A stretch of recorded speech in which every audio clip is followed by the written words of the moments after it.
The relentless sun beat down upon the Montanas, its golden rays illuminating a landscape of stark beauty and unforgiving grandeur. Jagged peaks clawed at the azure sky, their ancient rock faces carved by eons of wind and sand. Below, valleys stretched, carpeted in resilient scrub and dotted with the occasional tenacious oasis. It was here, in this vast, often brutal expanse, that Job made his home. A man of immense wealth and even greater piety, he was a rancher whose flocks stretched across the arid plains like moving clouds, whose herds of camels and oxen were the envy of all who knew him. His prosperity was legendary, not merely in material terms, but in the profound respect he commanded from every soul within 100 miles. Job was a patriarch in the truest sense, his life a testament to unwavering devotion. His days began and ended with prayer, his heart perpetually turned towards the heavens. He was known for his generosity, his unwavering justice, and his deep, abiding love for his family. His wife, Sarah, possessed a quiet strength and a radiant grace, her eyes holding the warmth of 1,000 desert sunsets. Together, they had been blessed with 7 sons and 3 daughters, each a vibrant thread in the rich tapestry of their family life. Their home, a sprawling compound built of sun-baked brick and sturdy timber, echoed with laughter, the joyous cries of children, and the contented hum of a well-ordered household. Feasts were frequent, celebrations of life and bounty, where Job ensured even the lowliest servant was fed and honored.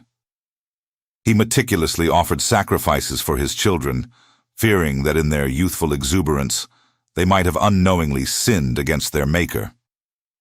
This was the core of Job's existence, a meticulous adherence to righteousness, a life lived in constant reverence.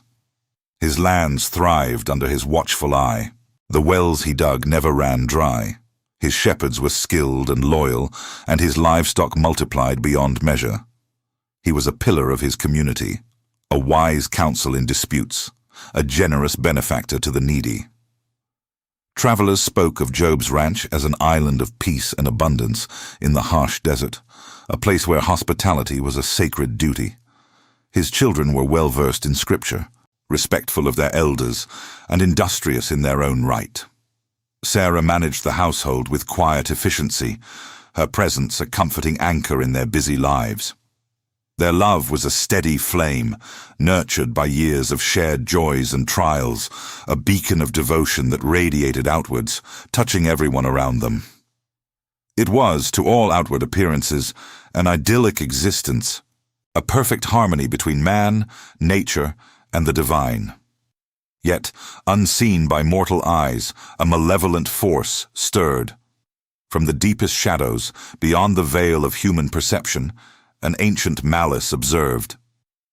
It watched Job's blessings, his unwavering faith, his joyous family, with a seething, insidious envy.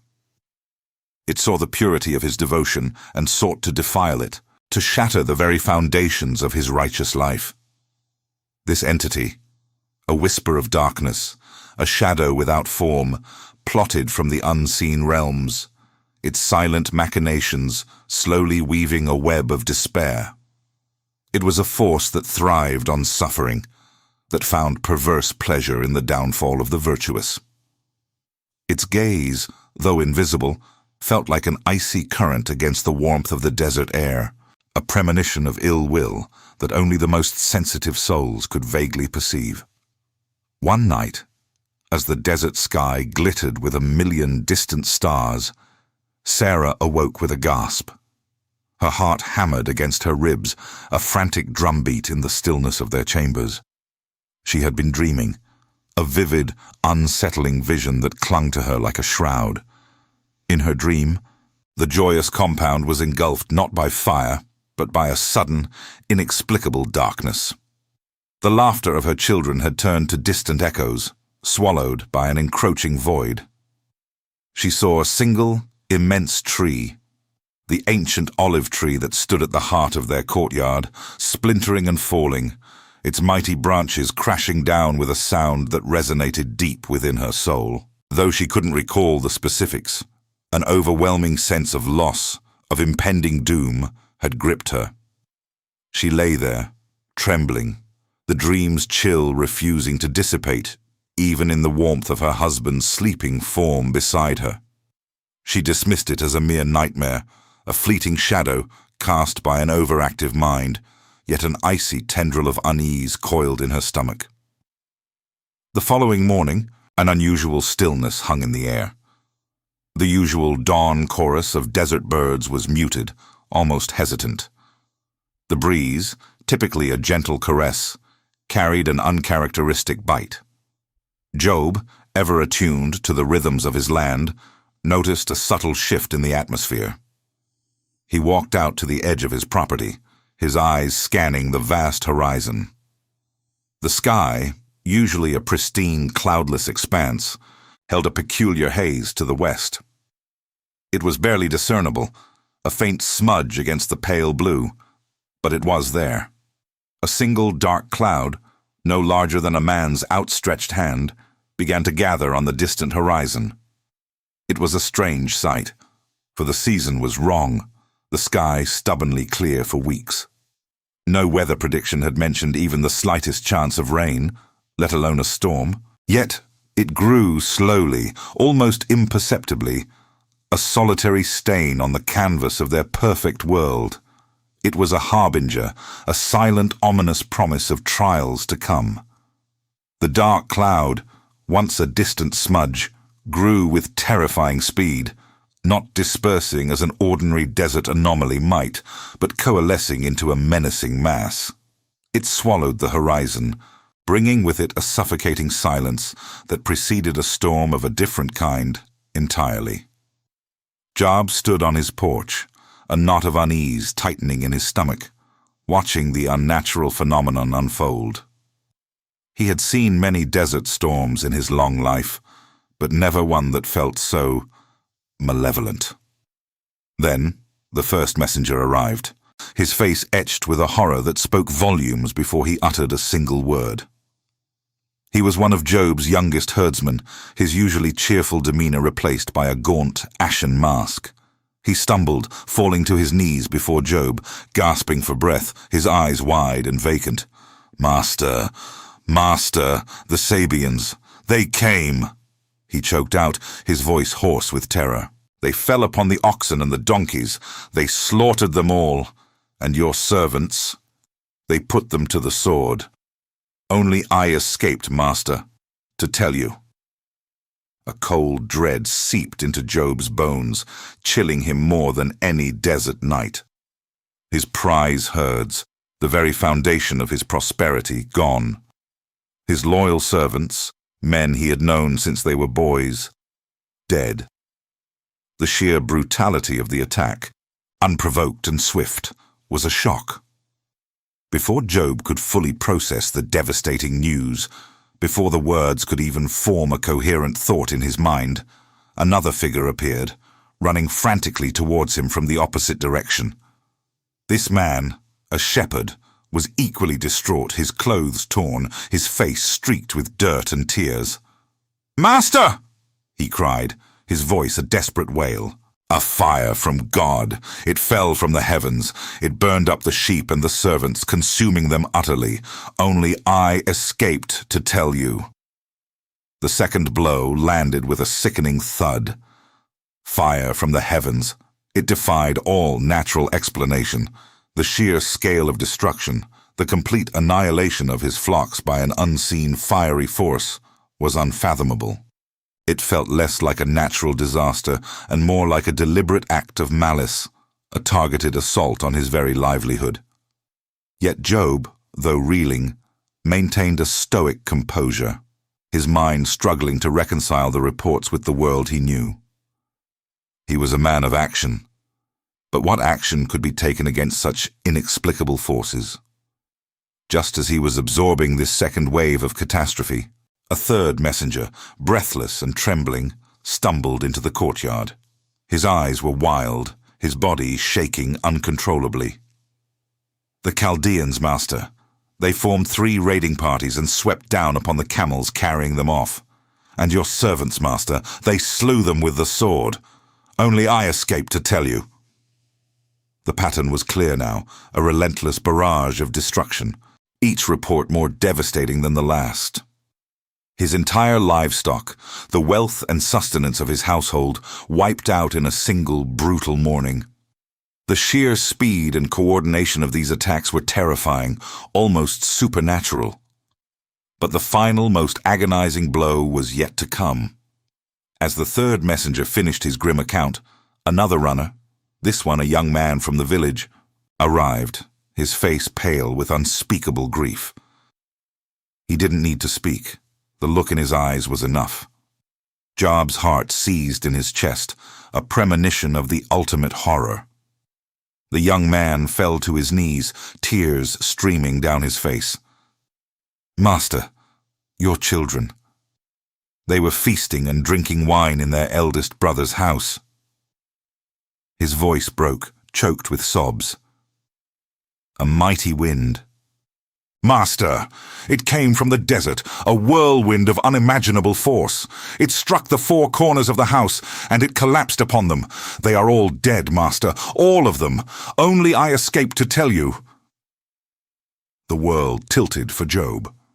The ground beneath him seemed to give way. His children, all of them, gone, in an instant. The vibrant laughter, the youthful energy, the promise of their futures, extinguished. The mountain landslide of grief that he had instinctively feared had indeed struck, not with rocks and earth, but with a crushing, invisible force. A profound, piercing wail escaped his lips, a sound torn from the deepest chambers of his soul. He fell to the ground, tearing his robe, shaving his head in a primal expression of utter despair. The weight of the losses was unbearable, a crushing burden that threatened to extinguish the very flame of his being. Yet, amidst the overwhelming darkness, a flicker remained. A spark, small but defiant, deep within his spirit. He rose slowly, painfully, his body trembling, his eyes filled with an unspeakable sorrow. He looked up at the vast, indifferent sky, his voice raw with grief, yet firm with an enduring conviction. "Naked I came from my mother's womb, and naked shall I return there," he declared, his words echoing in the stunned silence of the courtyard. "The Lord gave, and the Lord has taken away. Blessed be the name of the Lord." In that moment of profound agony, Job did not curse God. He did not question his justice. He simply acknowledged his sovereignty, his faith, though tested to its very limits, holding firm. News of the catastrophic event spread like wildfire through the small community. Soon, Job's 3 closest friends, Eliphaz the Temanite, Bildad the Shuhite, and Zophar the Naamathite, arrived. They had heard of his immense suffering and came to mourn with him and comfort him. Their faces were etched with shock and pity as they saw their once prosperous friend, now stripped bare of everything, sitting in ashes, his spirit broken, yet his faith somehow intact. They sat with him on the ground for 7 days and 7 nights, not speaking a word, for they saw that his suffering was too great for words. Their silence was a testament to the depth of his sorrow, a shared understanding of a pain that transcended language. But as the initial shock began to subside, a subtle shift occurred. The questions began to surface, unspoken at first, then whispered amongst themselves. Why Job? He was righteous, blameless. What sin could have brought such calamity upon him? Eliphaz, ever the first to speak, began to ponder the divine justice, his thoughts veering towards the possibility of hidden transgressions. Bildad considered the fate of Job's children, wondering if their sins might have brought about their demise. Zophar, more blunt, struggled to reconcile Job's unwavering faith with the stark reality of his utter ruin. Comfort started to morph into subtle judgment, concern into veiled suspicion. Job's wife Sarah, however, found no such solace in faith. Her grief was raw, untamed, a raging torrent that threatened to consume her. She had been a woman of deep piety, but the loss of her children, all of them, shattered her world. "What good is this God now?" she cried, her voice hoarse with despair, her eyes red and swollen from endless weeping. "Your blamelessness, your devotion, where has it led us? To this, to utter desolation." Her faith, once a steadfast anchor, now seemed a cruel illusion, a betrayal. She looked at Job, still clinging to his pronouncements of blessing, and felt a burning resentment. How could he praise a God who had inflicted such pain? Meanwhile, far beyond the perception of mortal men, in a realm shrouded in eternal twilight, the malevolent force observed. Its form, a swirling vortex of shadow and malice, pulsed with a dark satisfaction. A low, guttural sound, akin to a satisfied hiss, emanated from its depths. It watched Job, broken yet unyielding, and a flicker of something akin to surprise, quickly overshadowed by renewed malevolence, passed through its shadowy essence. The plan was unfolding, the suffering was immense, but the core of Job's faith remained stubbornly unbroken.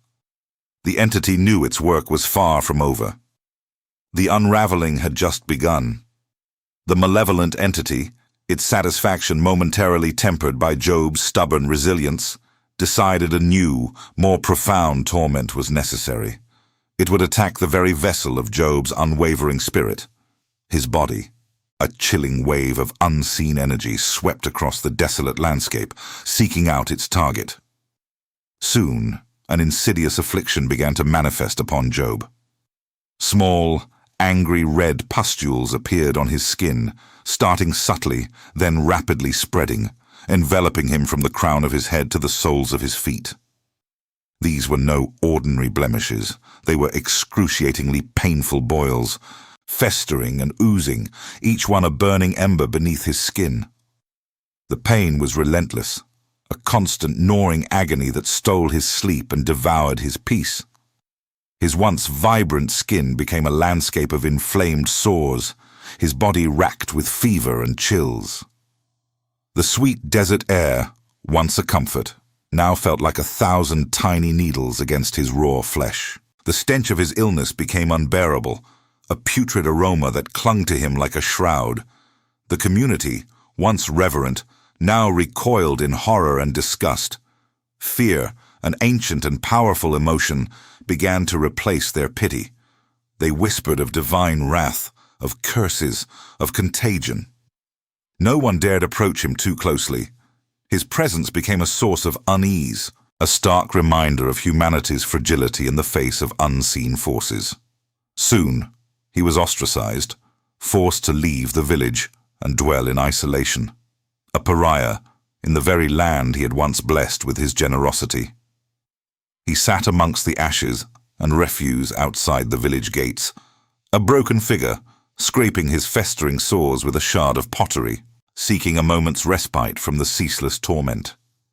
Each scrape brought a fleeting relief, immediately followed by renewed, intensified pain. His 3 friends, Eliphaz, Bildad, and Zophar, found him there, a shadow of his former self. Their initial shock at his physical transformation quickly morphed into a renewed sense of conviction regarding his supposed guilt. Their comfort had vanished, replaced by a stern, unwavering belief that such suffering could only be the result of grievous sin. How else could a just God allow such a righteous man to be afflicted in such a manner? They saw his boils, his isolation, not as an unjust trial, but as irrefutable proof of hidden transgressions, a divine judgment made manifest. Eliphaz, his voice heavy with a self-righteous certainty, spoke first. "If you were pure, you would surely be restored," he asserted, his gaze unwavering. "Think, Job, what hidden iniquity might you harbor? God does not punish the innocent." Bildad echoed his sentiments, perhaps even more harshly. "Does God pervert justice? If your children sinned against him, he surely delivered them into the hand of their transgression." Zophar, ever the most direct, accused Job of hypocrisy. You claim innocence, yet your suffering screams of guilt. You deserve far worse than this. Job, his voice hoarse and weak from pain and despair, listened to their accusations, his heart heavy with a profound sense of injustice. He vehemently defended his innocence, his spirit burning with a fierce defiance against their cruel pronouncements. "I have done nothing to deserve this," he cried, his words punctuated by gasps of pain. "My conscience is clear. I have walked in integrity. I have feared God, and I have turned away from evil. Why then does he pursue me with such relentless fury? Why does he not leave me alone for a moment to swallow my spittle?" He longed for an explanation, a reason, anything to make sense of the senseless cruelty that had befallen him. He knew his own heart, his own actions, and he found no justification for this torment. To be accused by his friends, those who should have offered solace, was an additional wound, deeper than any boil. The emotional toll on Job was immense. The physical pain was a constant searing fire, but the mental anguish was perhaps even more crushing. The isolation, the accusations from his friends, the apparent abandonment by God, it all conspired to break his spirit. He wrestled with profound questions, his mind a whirlwind of doubt and despair. He yearned for death, for an end to the ceaseless agony, yet he clung to a sliver of hope, an almost irrational belief that there must be a purpose, a reason, beyond his comprehension. Each breath was a struggle, each movement a fresh wave of agony. His once strong body was now a canvas of suffering, a testament to the brutal onslaught he endured. Sarah, his wife, witnessed his torment from a distance, her own despair deepening with every passing day. The sight of him, ravaged and alone, was more than she could bear. Her earlier anger towards God had festered into a bitter resentment, a corrosive poison that consumed her remaining faith. One day, her voice raw with anguish and frustration, she approached him, her face a mask of sorrow and desperation. "Are you still holding on to your integrity?" she demanded, her eyes welling with tears. "Curse God and die, Job. What purpose is there in this unending suffering?" Her words, though born of her own unbearable pain, struck Job like a physical blow. To curse God, to surrender to the darkness, was to betray everything he had ever believed. In that moment of ultimate desolation, surrounded by the stench of his own decaying flesh, burdened by his friend's condemnation, and pierced by his wife's despair, Job's spirit teetered on the precipice. He looked up at the vast, indifferent desert sky, tears mingling with the pus from his sores. He did not curse God. He could not, but the weight of his agony, the sheer, crushing burden of his existence, became too great to bear. A guttural cry escaped his lips, a mournful lament that echoed across the desolate landscape. He cursed not God, but the very day of his birth. "Let the day perish wherein I was born," he groaned, his voice raw with anguish. "And the night in which it was said, a man-child is conceived." He yearned for oblivion, for the sweet release of non-existence, but still, his unwavering core would not permit him to blaspheme the divine. The trial of his flesh had pushed him to the brink, but his faith, though battered and bruised, held on by a thread. The sun beat down relentlessly on the desolate landscape, mirroring the scorching intensity of the debate that raged between Job and his three friends. Days turned into weeks, and their conversations, initially born of concern, had devolved into a relentless philosophical interrogation. Eliphaz, the eldest and most outwardly composed of the trio, spoke first, his voice resonating with an almost self-assured certainty. He argued from tradition, from the accumulated wisdom of generations, that God was just and righteous, never punishing the innocent. "Can a man be profitable to God?" he posited, his gaze fixed on Job's emaciated form. "Surely, if you were righteous, these calamities would not have befallen you. Your suffering, Job, must be a direct consequence of your hidden transgressions. God corrects those he loves, yes, but he also casts down the wicked. Search your heart, my friend, and confess your sins, for only then can you hope for restoration. He painted a picture of a God who meticulously balanced scales, ensuring that every affliction was a precise measure of an individual's wrongdoing. Bildad, less subtle and more direct in his accusations, quickly followed. His words were sharp, cutting through the already thin air of Job's despair. He focused on the fate of Job's children, a wound that still bled profusely in Job's heart. Does God pervert justice? Or does the Almighty pervert righteousness? He challenged, his voice rising in conviction. If your children sinned against him, he has cast them away for their transgression. If you yourself would earnestly seek God and make your supplication to the Almighty, if you were pure and upright, surely now he would rouse himself for you and restore your rightful habitation. Bildad's logic was stark. The children's deaths were undeniable proof of their own, or perhaps Job's, unconfessed iniquity. He insisted that such a catastrophic loss could only be divine retribution for profound wickedness, a concept that gnawed at the very core of Job's parental grief. Then came Zophar, the most impatient and perhaps the least empathetic of the three. He could barely contain his frustration with Job's unwavering insistence on his innocence. Zophar's words were laced with thinly veiled contempt, his tone harsh and unforgiving. He accused Job of self-righteousness, of daring to question God's supreme wisdom. "Should your babbling silence men?" he scoffed, gesturing dismissively. "And when you scoff, shall no one make you ashamed? You say, 'My doctrine is pure, and I am clean in God's sight.' But oh, that God would speak and open his lips against you, and tell you the secrets of wisdom. Know then that God exacts from you less than your guilt deserves. You deserve far worse, Job, for your defiant stance." Zophar believed Job was not only guilty, but also arrogant in his refusal to admit his supposed wrongdoing, suggesting that his suffering was, in fact, a lenient punishment compared to what he truly merited.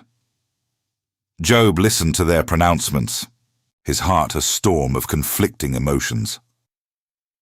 Physical pain was a constant companion, but the intellectual and emotional battle waged by his friends was equally tormenting. He sat amidst the ashes, his body covered in boils, his spirit assailed by their relentless accusations.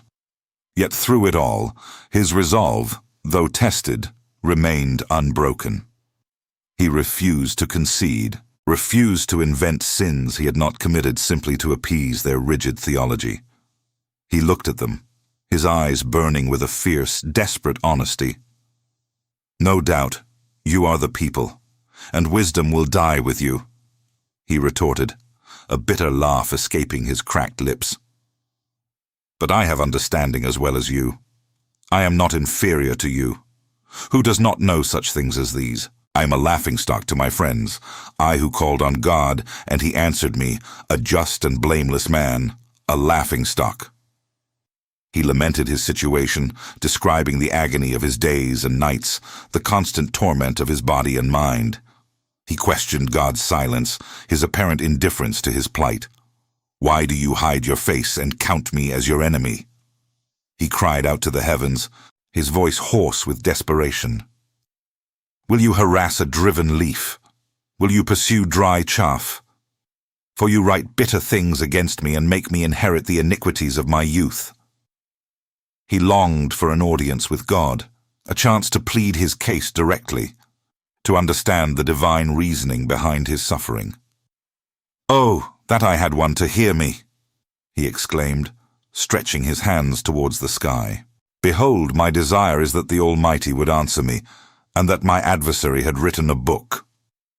He yearned for a direct confrontation, a divine explanation that would pierce through the darkness of his confusion. He was not demanding an apology, but simply understanding, a reason for the inexplicable torment of a man who believed himself righteous. His powerful speeches were not merely self-defense. They were a profound exploration of human suffering, a defiant cry for justice from a man pushed to the very edge of endurance. He acknowledged God's omnipotence, his absolute power over creation, but he could not reconcile that power with the seemingly arbitrary cruelty he experienced. He spoke of the brevity of human life, the fleeting nature of existence, and the injustice of a righteous man's suffering while the wicked often flourished. Yet, despite the bitterness, despite the anger, despite the profound existential questions, he refused to renounce his faith. It was a thread, thin but unbreakable, that tethered him to the hope of eventual understanding, of ultimate vindication. As the heated exchanges continued, with Job steadfastly defending his integrity and his friends stubbornly clinging to their predetermined conclusions, a new figure emerged from the periphery. Elihu, a younger man, had been silently observing the entire debate, his presence unnoticed amidst the fervent arguments. He stood quietly, his eyes keenly observing Job's anguish and the friends' unwavering convictions. A knowing look settled upon his face, a silent contemplation that suggested he had listened intently, perhaps even critically, to every word spoken. He had absorbed the arguments, the pain, the indignation, and the rigid dogmatism, and within him a different perspective was beginning to coalesce, waiting for its moment to be heard. Elihu, having patiently absorbed the relentless back and forth, the impassioned pleas and the unyielding accusations, finally stepped forward. His youthful presence, previously a mere shadow at the edge of the contentious circle, now commanded attention. His voice, though younger than the weathered tones of Job's companions, held an unexpected authority, a measured cadence that cut through the intellectual exhaustion permeating the air. He began by expressing his frustration, not with malice, but with a palpable sense of disappointment directed at all parties. He had held his tongue, he explained, out of respect for their age and presumed wisdom, believing that years brought understanding. Yet, he observed, their arguments had become circular, trapped in a relentless loop of accusation and self-defense, failing to offer true solace or insight. He turned first to Job, his gaze unwavering. While acknowledging Job's profound suffering and his steadfast insistence on his own righteousness, Elihu gently yet firmly suggested that such unwavering self-defense, while perhaps born of integrity, could itself verge on a subtle form of arrogance. He posited that Job, in his fierce desire for vindication, might have inadvertently placed himself on equal footing with the divine, demanding answers and explanations that transcended human understanding. Elihu articulated a perspective that shifted the very foundation of their debate. He argued that God's ways were indeed beyond human comprehension, not because God was capricious or unjust, but because the Creator's intellect and purpose dwarfed the finite minds of mortals. Suffering, he proposed, was not always a direct punishment for specific sins, as Job's friends had so rigidly asserted. Instead, it could serve as a powerful form of discipline, a refining fire meant to purify, to teach, to draw the individual closer to the divine. It could be a test of faith, a crucible designed to strengthen the spirit and deepen understanding, revealing facets of devotion that remained hidden in times of ease. Elihu spoke of God's majesty, his unsearchable greatness, and the profound mystery of his governance over the universe. He painted a picture of a God who speaks in myriad ways, through dreams, through afflictions, through the silent whispers of conscience, seeking always to turn humanity from destructive paths. He highlighted the vastness of creation, the intricate balance of nature, and the sheer power required to sustain it all, implicitly questioning how mere mortals could presume to fully grasp the mind behind such grandeur. His words were not condemnatory. They were an invitation to humility, a call to acknowledge the limits of human reason when confronted with the infinite. He suggested that Job's earnest pursuit of justice, while noble, had perhaps blinded him to the deeper, more profound lessons embedded within his trials. Job, who had met the relentless criticisms of Eliphaz, Bildad, and Zophar with fiery defiance, found himself listening to Elihu with a different kind of attention. The younger man's arguments resonated with an unexpected truth, a fresh perspective that didn't simply accuse, but sought to elevate. Elihu wasn't reducing Job's pain to a simplistic equation of sin and punishment. He was expanding the scope of understanding, suggesting that suffering could be a complex instrument in a divine symphony rather than a discordant note of retribution. Job's initial defiance, so fiercely maintained against his older companions, began to soften into contemplation. A flicker of introspection, a rare moment of self-examination beyond his own perceived innocence, crossed his features. He didn't speak, but his posture, the slight tilt of his head, indicated a mind grappling with new possibilities. The three friends, Eliphaz, Bildad, and Zophar, who had dominated the discourse with their unwavering pronouncements, were momentarily silenced. Their arguments, once so assured, now seemed exhausted, their well of theological certainties having run dry in the face of Elihu's nuanced wisdom. They exchanged glances, perhaps sensing the inadequacy of their own rigid interpretations. Elihu had managed to break the stalemate, not by offering easy answers, but by shifting the very paradigm of the inquiry, forcing them all to look beyond their preconceived notions. The intellectual tension in the desert air, thick with debate for so long, now gave way to a profound quietude, a space for reflection. As Elihu concluded his impassioned discourse, a subtle yet profound shift began to occur in the environment around them. The vast desert landscape, previously bathed in the harsh, unchanging light of day, began to take on an ominous hue. The sky, which had been a relentless, cloudless expanse, now darkened with an alarming rapidity. Distant rumblings, low and resonant, vibrated through the very ground beneath their feet. A powerful storm, unforeseen and unprecedented in its sudden intensity, began to brew on the horizon. The air grew heavy, charged with an almost palpable energy. Dust devils danced erratically across the plains, gathering strength, hinting at something far more significant than a mere weather phenomenon. The wind, which had been a gentle caress, now whipped into a furious gale, carrying with it the scent of distant rain and something far more ancient, far more powerful. The very atmosphere crackled with an unseen force, a growing sense of immense power descending upon their desolate gathering. And then, from the heart of the swirling tempest, a deep, resonant voice, not human, not of the earth, began to form, coalescing within the furious roar of the whirlwind. It was a voice that promised not just answers, but an encounter with the unutterable mystery of the divine itself. The voice, deep and resonant, thundered from the heart of the whirlwind, not a whisper, but a declaration. It wasn't a voice that offered comfort or explanation in human terms. Instead, it was a challenge, a profound and humbling interrogation that transcended Job's personal suffering and his friends' theological rigidities.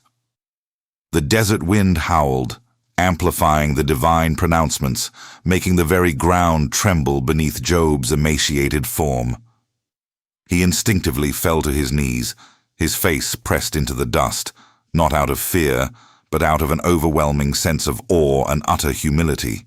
This was the audience with God he had so desperately yearned for, yet it was nothing like he had imagined.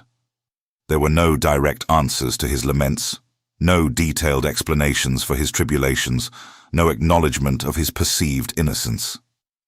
Instead, the voice from the storm unfolded a breathtaking panorama of creation, a cosmic tapestry woven with unimaginable power and intricate design. "Who is this that darkens counsel by words without knowledge?" The voice boomed, the rhetorical question echoing across the vast, storm-swept landscape. "Gird up your loins like a man. I will question you, and you make it known to me. Where were you when I laid the foundation of the earth? Tell me, if you have understanding." It was an immediate, powerful assertion of divine sovereignty, a gentle but firm rebuke to Job's presumptions. Job had questioned God's justice, demanded an explanation for his plight, and now, in the face of the Creator himself, he was confronted with the sheer, incomprehensible scale of the divine intellect and power. The voice continued, painting vivid, poetic images of the universe. Who shut in the sea with doors when it burst out from the womb? Or who laid its cornerstone when the morning stars sang together, and all the sons of God shouted for joy? Each question was a hammer blow to Job's self-righteousness, not because he was inherently evil, but because he had dared to measure the infinite with his finite understanding. The divine monologue traversed the breadth of creation, describing phenomena far beyond human control or comprehension. The voice spoke of the majesty of the dawn, the mysterious depths of the oceans, the vastness of the cosmos. It detailed the intricate balance of weather patterns, the formation of clouds, and the provision of rain to the parched earth. Then, the focus shifted to the untamed creatures of the wild, beasts that roamed freely, unburdened by human laws or expectations, sustained by divine hand. Do you know when the mountain goats give birth? Do you observe the calving of the does? Can you number the months that they fulfill, and do you know the time when they give birth? The questions were relentless, each one highlighting Job's utter lack of dominion over the natural world, let alone the spiritual realm. The voice spoke of the wild donkey, free from human restraint, mocking the city's turmoil, of the wild ox, whose strength no man could harness for the plow. It described the ostrich, scornful of horse and rider, yet swift as the wind. And then, with a crescendo of power, it detailed the leviathan and behemoth, creatures of immense, terrifying might beyond any human capacity to tame or control. Can you draw out Leviathan with a fishhook, or press down his tongue with a cord? Will he make a covenant with you? Will you take him for your servant forever? The descriptions were not merely biological. They were symbolic of the untamed, primal forces of creation, all held in perfect balance by the divine will. Job, who had lamented his suffering and questioned God's management of his own small corner of the world, was now utterly overwhelmed by the sheer magnitude of God's creative and sustaining power over the entire universe. Job listened, humbled beyond measure. His earlier arguments, his impassioned pleas for justice, his declarations of innocence, all seemed utterly insignificant, almost childish, in the face of this divine revelation. He had sought an explanation, an answer to why, but God had offered something far greater, an encounter with the divine mystery itself, an unveiling of his infinite power and wisdom. Job's heart, once filled with anguish and a desperate longing for vindication, was now overflowing with profound awe. He realized the arrogance inherent in his previous demands, the presumption of a creature attempting to comprehend the Creator. His suffering, while real and agonizing, was but a tiny speck in the grand tapestry of divine providence. When the voice finally softened, a profound silence descended upon the desert, broken only by the receding echoes of the storm. Job, still prostrate in the dust, finally found his voice, a whisper barely audible, yet filled with genuine repentance. "Behold, I am of small account. What shall I answer you? I lay my hand over my mouth. I have spoken once, and I will not answer. Twice, but I will proceed no further." He wasn't repenting for specific sins, for he still believed in his righteousness, but for the audacity of questioning God's wisdom, for presuming to understand the divine plan. His repentance was for his ignorance, his limited perspective, his human presumption in the face of infinite wisdom. He had presumed to question the Almighty, and now he bowed in utter submission. The storm, having delivered its divine message, slowly began to subside. The dark, swirling clouds dispersed, revealing a sky cleansed and bright, a brilliant panorama of stars beginning to emerge as dusk settled. A profound peace, a stillness that penetrated to the very core of Job's being, replaced the tumultuous chaos. The air, once heavy with tension, now felt fresh and pure. Job rose, his eyes filled not with despair, but with a newfound clarity and a deep, abiding reverence. His faith, though tested to its absolute limit, had not broken. Instead, it had been refined, deepened, transformed into something far more robust and humble. Far away, beyond the visible horizon, in a realm unseen by human eyes, the malevolent force that had orchestrated Job's suffering watched. Its shadowy form, previously exuding smug satisfaction, now recoiled. A guttural snarl escaped its ethereal lips, a sound of pure, unadulterated frustration. It had thrown everything it possessed at Job: loss, disease, the cruel words of his friends, the despair of his wife. It had believed with utter certainty that Job's faith would shatter, that he would curse God to his face. But in the face of the divine whirlwind, in the crucible of ultimate suffering, Job's faith had not only endured but had been forged anew, stronger and purer than ever before. The malevolent entity's plan had failed, utterly. Its dark influence recoiled, defeated, as Job's unwavering devotion shone brighter than the desert sun. The desert air, now crisp and clear after the storm, seemed to carry a new kind of resonance.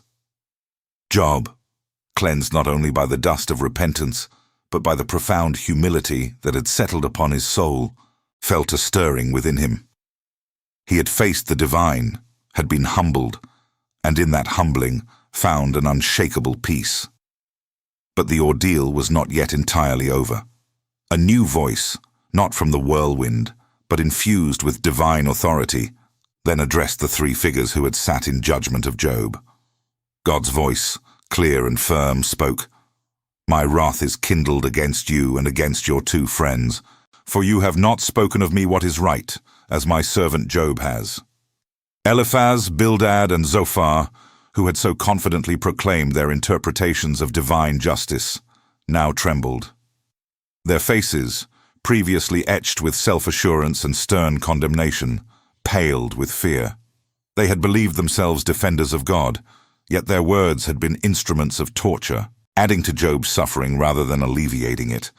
They had misjudged, misinterpreted, and in their narrow understanding had offended the very God they claimed to serve. Their rigid doctrines, their insistence on a simplistic equation of sin and suffering, had been exposed as profoundly flawed in the vastness of divine wisdom. They stood condemned, their intellectual pride shattered, their pious pronouncements revealed as empty echoes. Job, however, in his newfound grace and profound compassion, did not revel in their discomfort. His heart, softened by his own immense suffering and the overwhelming encounter with the divine, felt only pity for them. They were his friends, misguided perhaps, but friends nonetheless. An immediate, powerful urge to intercede on their behalf surged through him. He who had been wronged by their words now became their advocate. It was an act of profound forgiveness, a testament to the transformative power of his ordeal. He lifted his voice, not with a plea for vengeance, but with a humble prayer for their forgiveness. He offered a sacrifice, as instructed by the divine voice, and prayed for his friends, a selfless act that further underscored the depth of his spiritual growth. And so, it was that the Lord accepted Job's prayer. The divine wrath against Eliphaz, Bildad, and Zophar was appeased, not by their own merit, but through the intercession of the man they had so cruelly judged. This act of grace was the turning point, the final shift in the cosmic balance. As Job prayed for his friends, a remarkable transformation began. The heavy burden of his suffering lifted, not gradually, but with an immediate, palpable lightness. His skin, once covered in festering boils, began to heal. The pain that had racked his body for so long receded, replaced by a surge of vitality he hadn't felt in years. His strength returned, his eyes regained their sparkle, and his frame, once gaunt and broken, began to fill out with renewed health. But the restoration did not stop there. The desert, which had witnessed his desolation, now bore witness to his renewal. Word spread like wildfire through the scattered encampments and villages. Relatives, who had kept their distance during his affliction, now returned, bringing gifts and offering comfort. Friends, who had perhaps been too afraid or too ashamed to approach him in his misery, flocked to his side, breaking bread with him and mourning with him over all the evil that the Lord had brought upon him. Each of them gave him a piece of money and a ring of gold, a symbolic gesture of reintegration and honor. Then the Lord blessed the latter days of Job more than his beginning. His livestock, which had been decimated by raiders and fire from heaven, now began to multiply exponentially. He received 14,000 sheep, 6,000 camels, 1,000 yoke of oxen, and 1,000 female donkeys. His pastures, once barren and desolate, teemed with life. His tents, once silent and empty, resonated with the sounds of prosperity and abundance. The material wealth, though significant, was merely a reflection of the deeper spiritual wealth he had accumulated through his unwavering faith. More precious than all the riches, however, was the renewal of his family. Job was blessed with 7 more sons and 3 more daughters. These children, vibrant and full of life, filled the void left by those he had lost. His daughters, Jemima, Keziah, and Karen Hapuch, were renowned throughout the land for their beauty, and Job gave them an inheritance among their brothers, a testament to his progressive and loving nature. Sarah's faith, which had wavered and threatened to break under the immense pressure of their losses, was rekindled. Seeing Job's unwavering trust, witnessing the miraculous restoration, and holding their new children in her arms, her despair melted away. Their bond, forged in the crucible of unimaginable suffering, was now stronger than ever, imbued with a depth of understanding and resilience that few could ever comprehend. They had faced the abyss together and emerged, not unscathed, but profoundly transformed. Job lived on for many years, 140 years after his trials, seeing his children and his children's children, 4 generations. He died, old and full of days, a patriarch revered by all, his story a living testament to divine justice and unwavering faith. His life became a beacon, a narrative whispered around desert campfires of a man who lost everything, questioned much, but never, not once, truly abandoned his God. In the farthest reaches of the outer darkness, where light dared not tread, a shadowy form writhed in impotent fury. The malevolent force, the architect of Job's suffering, was banished, its power broken, its insidious plot utterly foiled. It could only watch, a spectral whisper of malice, as Job lived out his days in peace and prosperity, his faith an unyielding shield against its evil. The eternal struggle continued. But in Job's story, good had undeniably triumphed, leaving the forces of darkness to forever gnash their teeth in the bitter cold of their own failure. Job's later life unfolded like a panoramic tapestry, rich with the threads of experience and the vibrant hues of renewed blessings. The desert mountains, once witnesses to his profound despair, now echoed with the laughter of his growing family. His days were filled with purpose, not just in managing his vast herds and fertile lands, but in imparting the wisdom gleaned from his extraordinary journey. He became a living legend, his counsel sought by young and old, rich and poor.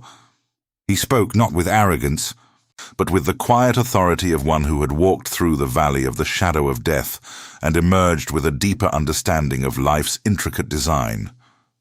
His hands, once scarred by boils, now held grandchildren, their innocent faces reflecting the peace that had finally settled upon him. His prosperity was not merely material. It was a flourishing of spirit that permeated every aspect of his existence. The community, which had once distanced itself, now regarded him with immense reverence, recognizing that his suffering had not diminished him, but had rather refined him into a vessel of profound grace. He established schools, not of philosophy, but of empathy and resilience, teaching the youth that true strength lay not in avoiding hardship, but in facing it with an unwavering heart. He championed justice, ensuring that the poor were cared for and the vulnerable protected, always remembering his own descent into helplessness. His generosity knew no bounds, for he understood that all blessings flowed from a divine source and were to be shared. The sun, setting over the rugged peaks, often found Job seated amongst his kin, sharing stories, his eyes twinkling with a serene contentment that spoke volumes of a life fully lived and fully understood. The story of Job, a tale of unparalleled tribulation and ultimate vindication, became more than just a personal history. It transformed into a foundational narrative for generations. Around crackling campfires, beneath the vast, star-strewn desert sky, elders would recount the trials of Job, their voices hushed with awe and respect. Children would listen, wide-eyed, to how a man lost everything, his wealth, his family, his health, his reputation, yet clung to an unseen hope, a steadfast belief in a God whose ways were inscrutable, yet ultimately just. It was a testament to enduring faith, a powerful antidote to despair, teaching that even in the darkest hours, when all seems lost, there is a divine purpose at play, often beyond human comprehension. The message was clear. Perseverance in the face of adversity was not merely a virtue, but a pathway to profound spiritual growth and an unbreakable connection with the divine. The film's lens often returned to the desert mountains, no longer harsh and unforgiving, but vibrant and full of life. Lush oases, once sparse, now dotted the landscape, fed by newly discovered springs. The desert flowers bloomed with an intensity that mirrored Job's renewed existence, a testament to the transformative power of endurance and faith. The winds, which had once carried the whispers of loss and the cries of anguish, now hummed a melody of peace and prosperity. The land itself seemed to have been blessed by Job's unwavering spirit, reflecting the abundance and joy that had returned to his life. This imagery served as a constant reminder that just as the desert could blossom after the rains, so too could a human spirit flourish after the storms of life, emerging stronger, more beautiful, and deeply rooted in conviction. The enduring message woven throughout Job's narrative was that true faith is not merely belief in good times, but an unyielding trust that withstands the fiercest tempests. It is a faith that questions, struggles, and even despairs, but ultimately refuses to break. It is a faith that acknowledges the mystery of God's plan, accepting that not all suffering has an immediate, discernible cause, and that some trials are designed to refine, not punish. Job's journey taught that genuine devotion is not transactional, expecting rewards for good behavior, but rather an unconditional surrender to a higher power, even when that power seems distant or silent. His story became a timeless parable, reminding humanity that while the path of faith may be arduous, fraught with doubt and pain, its ultimate reward is an unshakable peace and a profound connection to the divine. In the final scene, Job, his hair now a soft white, his face etched with the lines of a long and rich life, sat on a sun-warmed rock overlooking the vast desert. The setting sun painted the sky in hues of orange, purple, and gold, casting long shadows across the land he had known for so long. His eyes, though aged, held a profound serenity, a quiet wisdom that transcended words. He was alone, yet not lonely, surrounded by the invisible presence of his ancestors, his children, and the God who had tested him and ultimately blessed him beyond measure. A gentle breeze rustled through the sparse desert foliage, carrying with it the scent of sage and the echoes of a life well lived. He raised a hand, not in supplication, but in quiet acknowledgement, a gesture of deep gratitude. A faint, knowing smile played on his lips. The camera lingered, holding on his peaceful countenance as the last sliver of the sun dipped below the horizon, leaving behind a sky full of stars, a cosmic testament to the unwavering trust in the divine plan, a legacy of unbreakable faith. His story, now complete, resonated through the ages, a beacon for all who would face their own trials, offering hope that even in the crucible of suffering, faith could emerge, not just intact, but brilliantly, eternally triumphant.